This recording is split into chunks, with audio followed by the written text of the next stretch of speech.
तेजी से बदलती जीवन शैली और अनियमित खान पान के कारण पेट और सर्जरी से जुड़ी बीमारियों के मामले लगातार बढ़ रहे हैं। ऐसे में सही समय पर जांच और विशेषज्ञ इलाज बेहद जरूरी हो जाता है। SRMS मेडिकल कॉलेज के वरिष्ठ general surgeon professor doctor Anil Negi लंबे समय से मरीजों को उन्नत और प्रभावी सर्जिकल उपचार उपलब्ध करा रहे हैं। Hernia, gall bladder stone, appendix, पेट की जटिल बीमारियों समेत कई गंभीर समस्याओं की सर्जरी में डॉक्टर नेगी को विशेष अनुभव हासिल है। आधुनिक तकनीक और बेहतर चिकित्सा सुविधाओं के जरिए वे मरीजों को सुरक्षित और सफल उपचार देने के लिए जाने जाते हैं। डॉक्टर अनिल नेगी का मानना है कि किसी भी बीमारी को नजरअंदाज करना भविष्य में गंभीर खतरा बन सकता है। समय पर जांच, सही इलाज और संतुलित जीवन शैली से कई सर्जिकल समस्याओं से बचाव संभव है। मरीजों के प्रति संवेदनशील व्यवहार और चिकित्सा क्षेत्र में उनके अनुभव ने उन्हें एक भरोसेमंद सर्जन के रूप में पहचान दिलाई है। आइए सुनते हैं जनरल सर्जरी, बचाव और आधुनिक इलाज से जुड़े अहम सवालों पर SRMS मेडिकल कॉलेज के वरिष्ठ general surgeon professor doctor Anil Negi की खास बातचीत।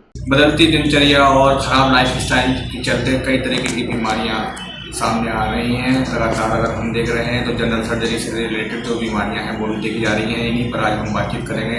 हमारे साथ श्री राम मूर्ति स्मारक मेडिकल इंस्टीट्यूट के जनरल सर्जरी विभाग के प्रोफेसर डॉक्टर अनिल नेगी जी मौजूद हैं। अनिल नेगी जी से आज जनरल सर्जरी की जो बीमारी हम पर बातचीत होगी। डॉक्टर साहब, सबसे पहले बहुत बहुत स्वागत है आपका। डॉक्टर साहब, जनरल सर्जरी में जो बीमारियां आती हैं उनको लेकर के आज अब क्या ख्याल है? किस तरीके से पेशेंट किस तरीके की बीमारी ज़्यादा है?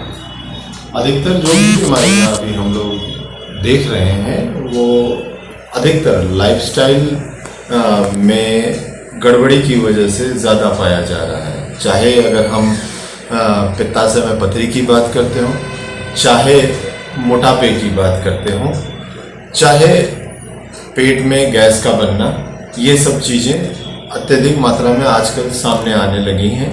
ये और इसका कारण जो बहुत हद तक लाइफस्टाइल में गड़बड़ी की वजह से।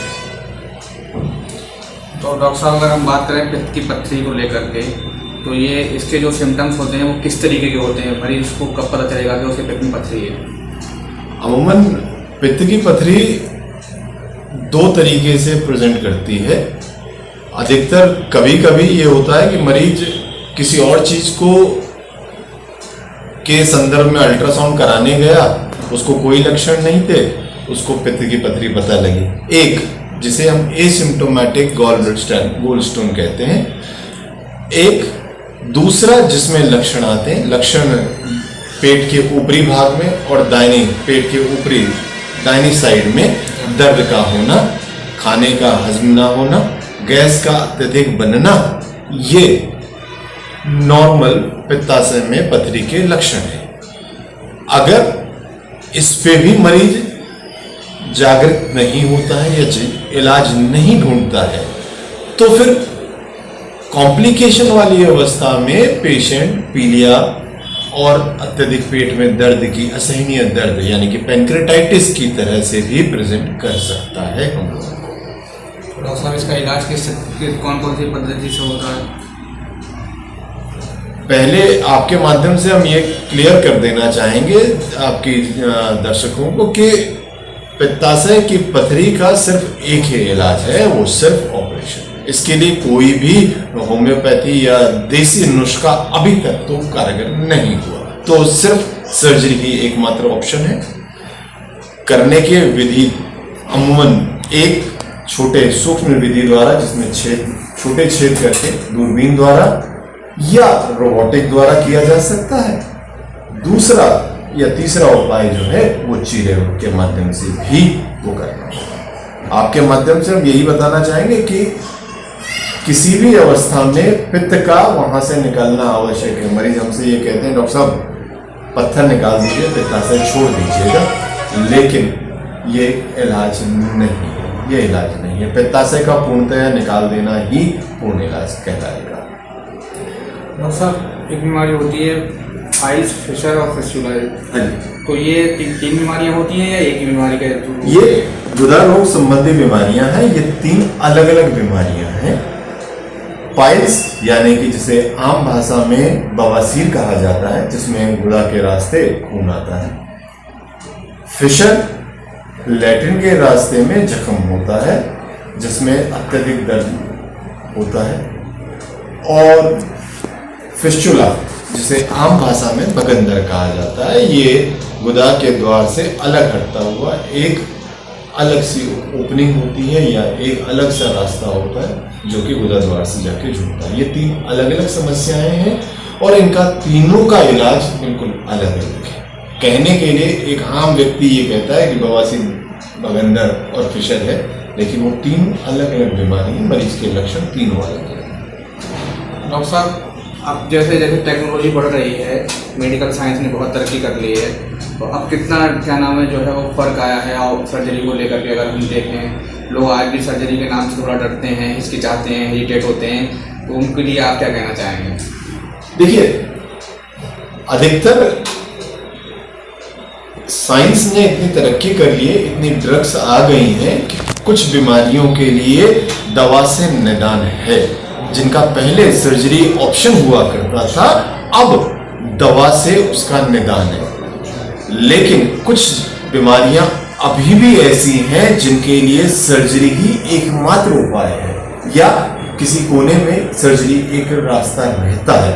तो ऐसी समस्याओं के लिए सर्जरी ही जब उपाय है, तो मेरे हिसाब से सर्जरी का ऑप्शन चुन लेना कोई वो नहीं है। दर्द को सहते रहना कोई विकल्प नहीं है, उससे अच्छा है कि इलाज के लिए आगे बढ़े सर्जरी में। ऐसा क्योंकि अत्याधुनिक तकनीकें आ चुकी हैं, तो दर्द भी अब नहीं, इतना दर्द नहीं जो पुराने ज़माने में दर्द हुआ करता उतना नहीं है, क्योंकि मिनिमल इन्वेजिव सर्जरी आ गई है, छोटे सूक्ष्म छेदों द्वारा सर्जरी की जा रही है, तो उससे दर्द भी कम और छुट्टी भी अगले दिन।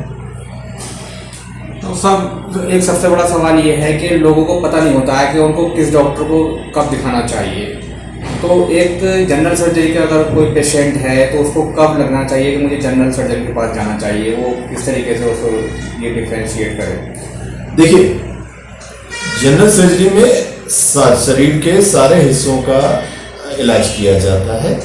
अगर पेट संबंधी कोई भी समस्या हो तो पहले प्राथमिक अवस्था में किसी भी नज़दीकी स्वास्थ्य केंद्र में जाकर उनको डॉक्टर साहब से सलाह लेनी चाहिए, और ज़रूरी जांचों के बाद अगर उन्हें ऐसा लगता है, उन डॉक्टर साहब को ये लगता है कि इसमें सर्जरी का रोल रहेगा या सर्जरी ही उपाय है, तो उनको एक सर्जन से मुलाकात करनी चाहिए। डॉक्टर साहब, SRMS में क्या क्या सुविधाएं दी जा रही हैं? आपका जो विभाग है वो कितना अपग्रेड हो चुका है और क्या क्या सुविधाएं हैं इस समय? हमारे विभाग में आप शरीर के किसी भी हिस्से की कैसी भी सर्जरी कराना चाहें, चाहे वो चीरा विधि द्वारा हो, चाहे मिनिमल इन्वेजिव सर्जरी दूरबीन द्वारा या रोबोटिक द्वारा, हमारे अस्पताल में ये रेगुलर बेसिस पे ये सर्जरी की जा रही है और सफलतापूर्वक इसका इलाज किया जा रहा है। आयुष्मान वगैरह की सुविधा? आयुष्मान पूर्णतः लागू है। आइए आराम से, आप जो सरकार को जांचों की आवश्यकता है वो, उसके अलावा और कोई खर्चा उसमें नहीं, कोई खर्चा। आप व्यूअर्स को जो है हेल्दी रहने के लिए क्या जो है टिप्स देना चाहेंगे, क्या क्या उनको जो है सावधानियाँ बरतनी चाहिए? क्योंकि आपका प्रश्न लाइफस्टाइल से लेकर शुरू हुआ था, तो हमारी सलाह यही है कि निरंतर व्यायाम, प्राणायाम और हेल्दी लाइफ की तरफ खान पान का, जो कि आजकल के ज़माने में, आजकल के समय में खान पान पे हम लोगों का ध्यान कम हो गया है, क्योंकि हमारी व्यस्तता ज़्यादा हो गई है। तो इन चीज़ों पे वापस जाके हम अपने स्वास्थ्य को पुरानी तरह से रिस्टोर कर सकते हैं। SRMS के वरिष्ठ general surgeon professor doctor Anil Negi ji ने आज जनरल सर्जरी से रिलेटेड बीमारियों पर बहुत महत्वपूर्ण जानकारी दी है, और डॉक्टर साहब ने बताया कि अगर किसी भी तरीके की जनरल सर्जरी समस्या है तो आप निश्चित होकर के यहाँ आइए, यहाँ बेहतरीन इलाज होता है। और कई तरीके की जो विधियाँ हैं, नॉन इन्वेसिव सर्जरी भी है, चीरे वाली सर्जरी है जिसे ओपन सर्जरी भी कहा जाता है, इसके अलावा रोबोटिक सर्जरी भी अब यहाँ पर की जा रही है। बरेली से मैं समाचार भारत के लिए अल्तमश सिद्दीकी।